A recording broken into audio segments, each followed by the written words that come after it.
Hi, welcome to BuzzLogic Vino Diaries, where influencers talk and I taste. I'm your host, Valerie Combs, and we're here at the District Wine Bar with 360i's Director of Emerging Media, David Berkowitz. And we're going to be chatting a little bit about Almost Social, which was an event that happened here in San Francisco yesterday. But before we do that, we are going to try some wine. And I do feel as though I need to warn David, we're doing something a little bit different today with our wine tasting. You know, the economy and the recession has really, kind of put a damper, I think, on people's spending in the wine category. Would you, are you spending a lot of money on wine right now? No, not too much. Well, we have a selection, actually, this is straight from our producer, Sandra, one of her favorites, Bear's Lair. And let me tell you, this is also one of the favorites of my mother, which, take that for what it is. But you can get Bear's Lair at your local Trader Joe's. It's very affordable. And the particular varietal that we're trying here is a Merlot. And let me just tell you what it's saying here. Let's see. Aroma of black cherries and cranberries, rich, fresh plum and raspberry flavors are present with a hint of vanilla. Let's see if that's true. I'll just be giving it a sniff. That's fine. Smells okay. I would imagine this might be something if, you're already a couple glasses in, you want to warm up on a freezing day, maybe. So what are your there's thoughts? a kick of vanilla here. Yeah, it's pretty simple, but you could just kind of down a bottle and not really know it. Perfect, exactly. So you know what, we're thinking about, our viewers, all budgets and price points here at Vino Diaries. Cool. All right, so let's talk a little bit about Almost Social yesterday. What would you say was sort of the biggest question coming into the show? There were a number of big questions. I think one that kept coming up that wasn't really answered was, so what's the return on investment of running a social media campaign? Yeah.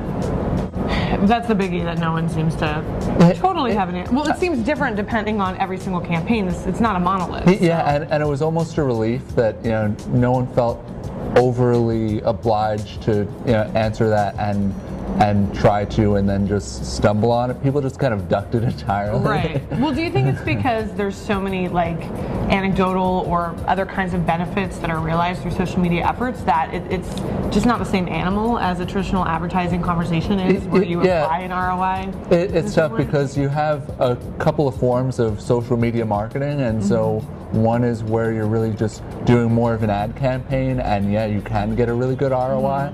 But it seemed that the focus of the show was much more about just content distribution and just more of the so-called viral stuff that's in there, rather than the advertising side, which was also, I thought, rather odd for a media post show, which is a trade publication focused on advertising. Right.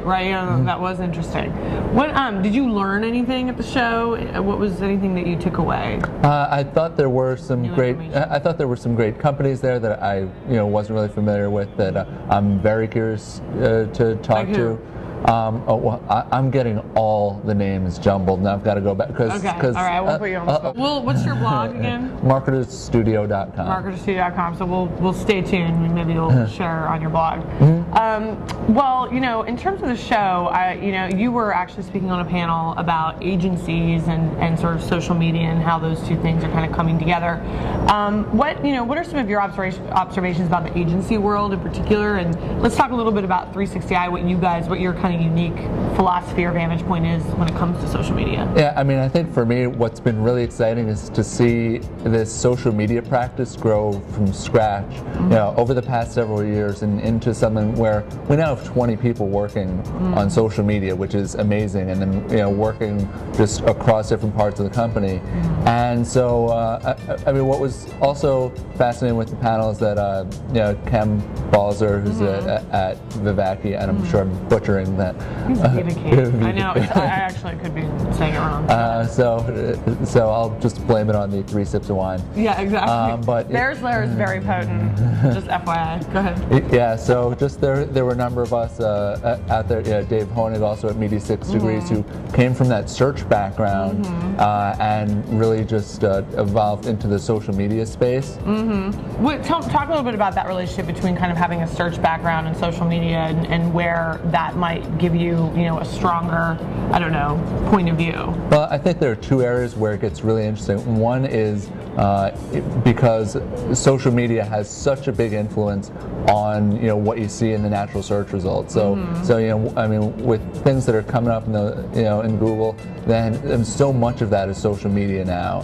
The other part of it is really the customer insights, and so with what you're trained to look for through search, and what you can find out about people and what they're saying, it gets really great when you apply that in. So what are people searching for, and then what are people talking about, and how does that overlap, how does that differ, and so now you really get the full picture. That's really interesting. So what are some examples? I mean, you guys are sort of at 360i, you kind of represent both sides of the equation with search and also social media.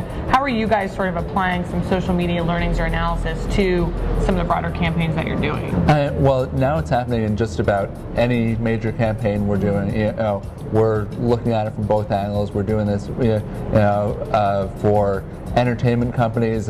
What's been really great is we've been able to see, say, the buzz on what people are talking about like in reality shows, and then having entertainment marketers then apply that to which characters they're going to be promoting, and so it really comes up, and marketers are getting just much better at using it. Yeah.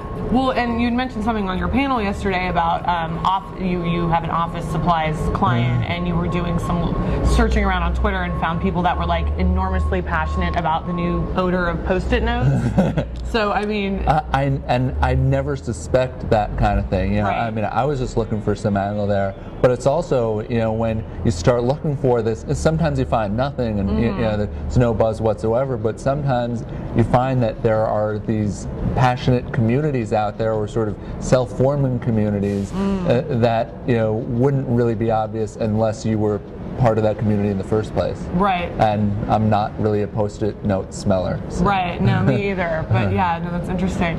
I think one of the things that people talk a lot about is sort of the recession and sort of the focus on spending every dollar wisely and saving money. And a lot of people talk about social media as an opportunity, i.e. you can, get your word out much easier without spending a lot of money.